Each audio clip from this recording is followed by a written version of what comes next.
ಸಚಿವ ಸಂಪುಟ ವಿಸ್ತರಣೆಗೆ ಮುಂದುವರಿದ ಸರ್ಕಸ್ 20 ಸಚಿವ ಸ್ಥಾನಗಳಿಗೆ ಹಲವರ ಬೇಡಿಕೆ ಇದೆ. ಎರಡನೇ ಪಟ್ಟಿಯಲ್ಲಿ ತಮ್ಮ ಹೆಸರು ಬರುತ್ತೆ ಎಂಬ ವಿಶ್ವಾಸವನ್ನ ಇಟ್ಕೊಂಡಿದ್ದಾರೆ. ಇದರಲ್ಲಿ ಬಹುತೇಕ ಹೊಸಬರಿಗೆ ಮಣೆ ಹಾಕ್ತಾರೆ ಅಂತ ನಿರೀಕ್ಷೆಯನ್ನ ಇಟ್ಕೊಂಡಿದ್ದಾರೆ.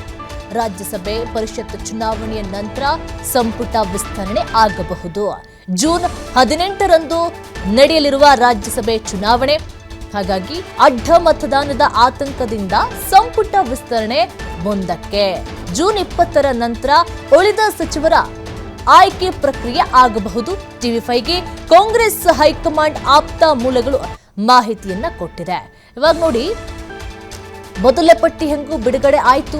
ಬಿಡುಗಡೆ ಆದ ಮೇಲೆ ಅದರಲ್ಲಿ ಸಾಕಷ್ಟು ಸರ್ಕಸ್ ನಡೀತಾ ಇದೆ. ಇಲ್ಲ, ಖಾತೆಗಳ ಬದಲಾವಣೆಗಾಗಿ ಇಬ್ಬರು ಹೆಂಗೋ ಸರ್ಕಸ್ ಮಾಡಿದ್ರು, ಅಲ್ಲೇ ಸಮಾಧಾನಗೊಳಿಸುವಂತ ಪ್ರಯತ್ನವೂ ಸಹ ಆಯ್ತು. ಇನ್ನೇನು ಎರಡನೇ ಪಟ್ಟಿ ಬಿಡುಗಡೆ ಆಗಬೇಕು. ಏನ್ 20 ಸಚಿವ ಸ್ಥಾನ ಇದೆಯಲ್ಲ, ಆ ಸ್ಥಾನಗಳಲ್ಲಿ ನನ್ನ ಹೆಸರು ಬರಬೇಕು ಅಂತ ಹೇಳಿ ಕಸರತ್ತನ್ನ ನಡೆಸ್ತಾ ಇರೋರು ಎಷ್ಟೋ ಜನ ಇದ್ದಾರೆ. ಅದರಲ್ಲಿ ಸಿದ್ದರಾಮಯ್ಯನವರ ಬಣದವರಿಗೆ ಮೊದಲ ಪಟ್ಟಿಯಲ್ಲಿ ಹೆಚ್ಚು ಅವಕಾಶವನ್ನ ಕೊಟ್ಟಿದ್ದಾರೆ.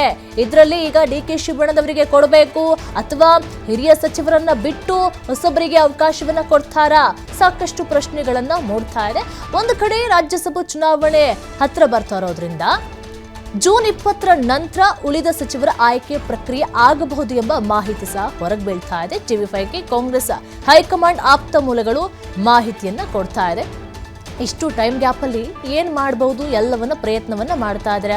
ಒಂದು ಕಡೆ ಬೆಂಬಲಿಗರು ಪ್ರತಿಭಟನೆಯನ್ನ ಮಾಡ್ತಾ ಇದ್ದಾರೆ, ಒಳ್ಳೊಳ್ಳೆ ಕೆಲಸಗಳನ್ನು ಮಾಡಿದ್ದಾರೆ, ಪಕ್ಷದಲ್ಲಿ ಹಿರಿಯರಿದ್ದಾರೆ.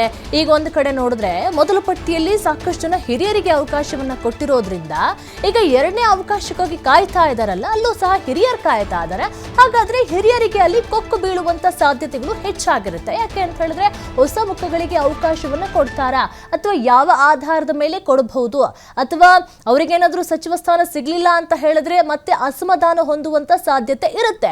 ಈಗ ಹೈಕಮಾಂಡ್ಗೆ ಮತ್ತೆ ಡಿಕೆಶಿಗೆ ಬಹಳ ದೊಡ್ಡ ತಲೆನೋವಾಗ್ಬಿಟ್ಟಿದೆ. ಈಗ ರಾಜ್ಯ ರಾಜಕಾರಣದಲ್ಲಿ ಈಗ ಎರಡನೇ ಪಟ್ಟಿ ಬಿಡುಗಡೆಯ ಸಂದರ್ಭದಲ್ಲಿ ಸಾಕಷ್ಟು ಪ್ರಶ್ನೆಗಳನ್ನ, ಕೋಲಾಹಲಗಳನ್ನ ಹುಟ್ಟು ಹಾಕ್ತಾ ಇದೆ. ಈಗ ಹಳಬ್ರಲ್ಲಿ ಯಾರಿಗೆ ಅವಕಾಶವನ್ನ ಕೊಡಬಹುದು ಅಂತ ಹೇಳಿದ್ರೆ ಜಮೀರ್ ಅಹ್ಮದ್ ಸಾಕಷ್ಟು ಕಸರತ್ತನ್ನ ನಡೆಸ್ತಾ ಇದ್ದಾರೆ. ಚಾಮರಾಜಪೇಟೆ ದಿನೇಶ್ ಗುಂಡೂರಾವ್, ಗಾಂಧಿನಗರ ಶಿವರಾಜ್ ತಂಗಡಗಿ, ಕನಕಗಿರಿ HC ಮಹದೇವಪ್ಪ, ಟಿ ನಸೀಪುರ ಲಕ್ಷ್ಮೀ ಹೆಬ್ಬಾಳ್ಕರ್, ಬೆಳಗಾವಿ ಗ್ರಾಮಾಂತರದಿಂದ RB ತಿಮ್ಮಾಪುರ, ಸಾಕಷ್ಟು ಜನ ಕಸರತ್ತನ್ನ ನಡೆಸ್ತಾ ಇದ್ದಾರೆ. ಹಾಗಾದ್ರೆ ಯಾರಿಗೆ ಸಿಗಬಹುದು? ಈಗ ಮೊದಲ ಪಟ್ಟಿಲಿ ಹೆಸರು ಬಂದಿಲ್ಲ ಅಂತ ತಕ್ಷಣ ಎರಡನೇ ಪಟ್ಟಿಲಿ ನಮ್ಮ ಹೆಸರು ಬರ್ಬೋದು ಅಂತ ಹೇಳಿ ನಿರೀಕ್ಷೆನ ಇಟ್ಕೊಳ್ತಾ ಇದ್ದಾರೆ. ಹಾಗಾದ್ರೆ ಯಾರ್ಯಾರಿಗೆಲ್ಲ ಮಣೆಯನ್ನ ಹಾಕಬಹುದು? ಒಳಗೆ ಮೀಟಿಂಗ್ಗಳು ಆಗಿದೆ, ಯಾರ್ಯಾರನ್ನೆಲ್ಲ ಮೀಟ್ ಮಾಡಬೇಕು ಎಲ್ಲ ಸರ್ಕಸ್ಗಳನ್ನು ಸಹ ಮಾಡ್ತಾ ಇದ್ದಾರೆ. 20 ಸಚಿವ ಸ್ಥಾನದಲ್ಲಿ ನನಗೂ ಒಂದು ಸಚಿವ ಸ್ಥಾನವನ್ನ ಕೊಡಬೇಕು, ಅದರಲ್ಲಿ ಯಾವ ಖಾತೆಯನ್ನು ಕೊಟ್ಟರು ಅಡ್ಡಿಲ್ಲ, ಒಟ್ಟು ನನಗೆ ಸಚಿವ ಸ್ಥಾನ ಬೇಕು ಅಂತ ಹೇಳಿ ಕುಳಿತುಕೊಂಡಿದ್ದಾರೆ. ಈಗೇನು ಮೊದಲ ಪಟ್ಟಿಯಲ್ಲಿ ಹೆಸರುಗಳು ಬಂತೋ ಅವರು ಸಹ ಇದೇ ಮಾತನ್ನು ಹೇಳಿದ್ರು. ಅದಾದ ಮೇಲೆ ಖಾತೆಯನ್ನ ತೆಗೆದ್ರು. ಇನ್ನು ಎರಡನೇ ಪಟ್ಟಿಯಲ್ಲಿ ಯಾರೆಲ್ಲ ಹೆಸರುಗಳು ಬರುತ್ತೆ ಅಂತ ಹೇಳಿ ಕಾದ್ ನೋಡ್ಬೇಕಾಗಿದೆ. ಈಗ ಹಳಬ್ರಲ್ಲೇ ಸಾಕಷ್ಟು ಜನರು ಹೆಸರುಗಳು ಕೇಳಿ ಬರ್ತಾ ಇದೆ. ನಾ ಮುಂದು ತಾ ಮುಂದು ಅಂತ ಇದ್ದಾರೆ.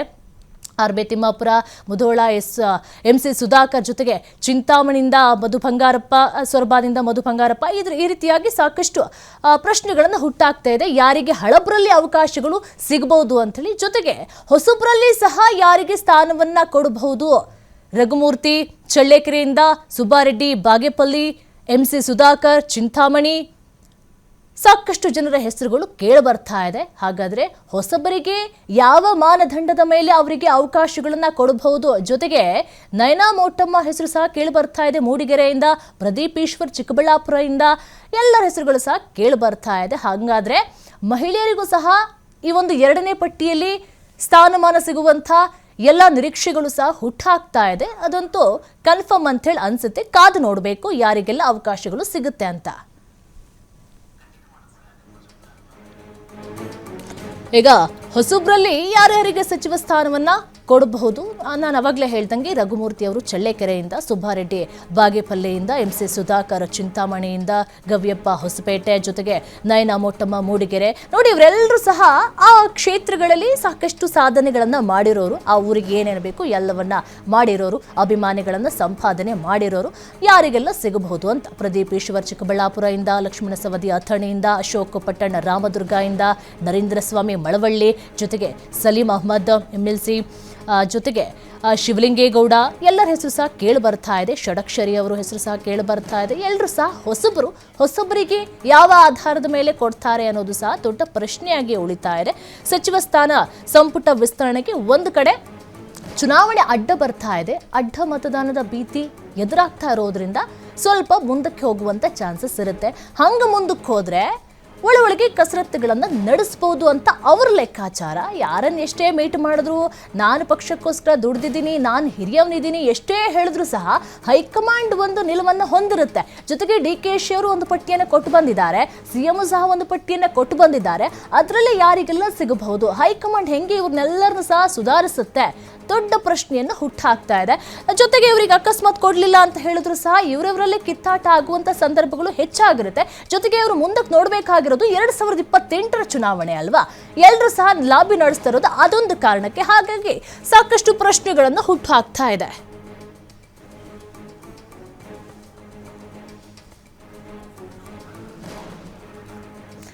ಇದ್ರ ಬಗ್ಗೆ ಹೆಚ್ಚಿನ ಮಾಹಿತಿ ಕೊಡ್ತಾರೆ ನಮ್ಮ ಪ್ರತಿನಿಧಿ ಶಿವಕುಮಾರ್ ಜೋಹಳಿ. ಶಿವಕುಮಾರ್, ನೋಡಿ, ಈಗ ಸಚಿವ ಸಂಪುಟ ವಿಸ್ತರಣೆಗೆ ಸಾಕಷ್ಟು ಪೈಪೋಟಿಯನ್ನ ನಡೆಸ್ತಾ ಇದ್ದಾರೆ.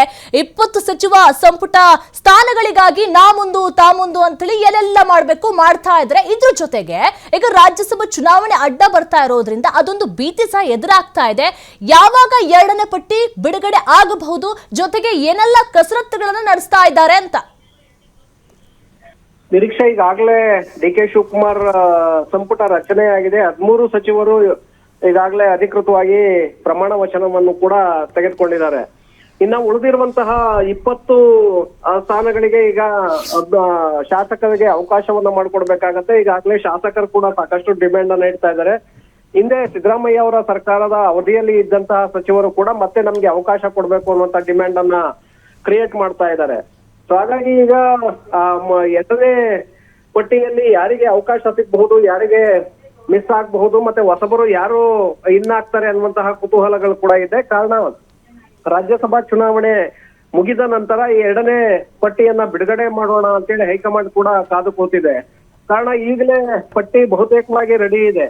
ಆದ್ರೆ ಸಚಿವ ಸ್ಥಾನವನ್ನ ಈಗ ಶಾಸಕರಿಗೆ ನೀಡಿದ್ದೆ ಆದ್ರೆ ಕೆಲವರು ಸಿಗದೇ ಇದ್ರೆ ರಾಜ್ಯಸಭಾ ಚುನಾವಣೆಯಲ್ಲಿ ಅಡ್ಡ ಮತದಾನ ಆಗುವಂತ ಸಾಧ್ಯತೆಗಳಿದೆ. ಆ ಸಂದರ್ಭದಲ್ಲಿ ಪಕ್ಷದ ಅಭ್ಯರ್ಥಿಗಳ ಸೋಲಿಗೆ ಕಾರಣ ಆಗಬಹುದು ಅನ್ನುವಂತ ಆತಂಕ ಕೂಡ ಇದೆ.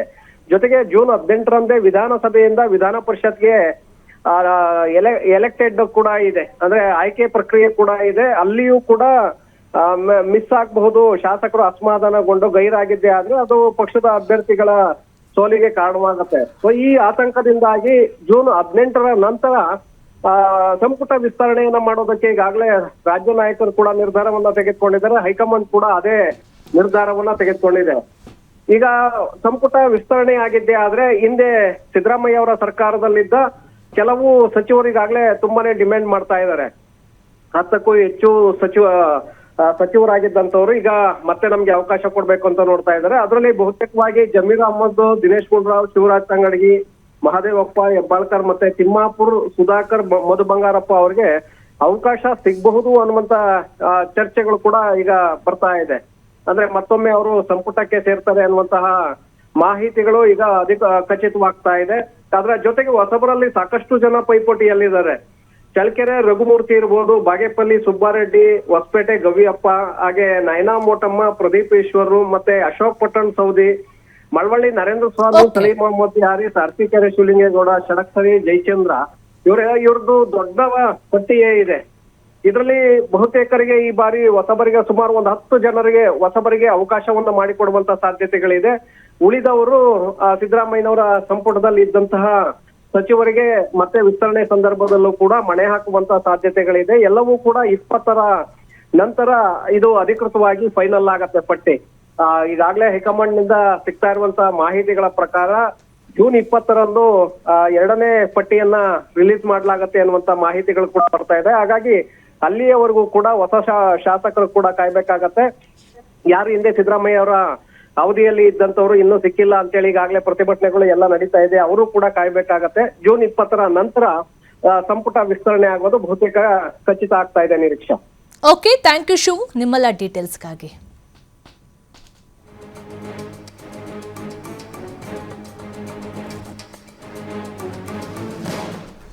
ಈಗ ಜೂನ್ 18ರಂದು ನಡೆಯುವಂಥ ರಾಜ್ಯಸಭೆ ಚುನಾವಣೆ ಒಂದು ಅಡ್ಡ ಆಗ್ತಾ ಇದೆ. ಹಾಗಾಗಿ ಆ ಮಧ್ಯದಲ್ಲಿ ಸ್ವಲ್ಪ ಗ್ಯಾಪ್ ಸಿಗುತ್ತೆ.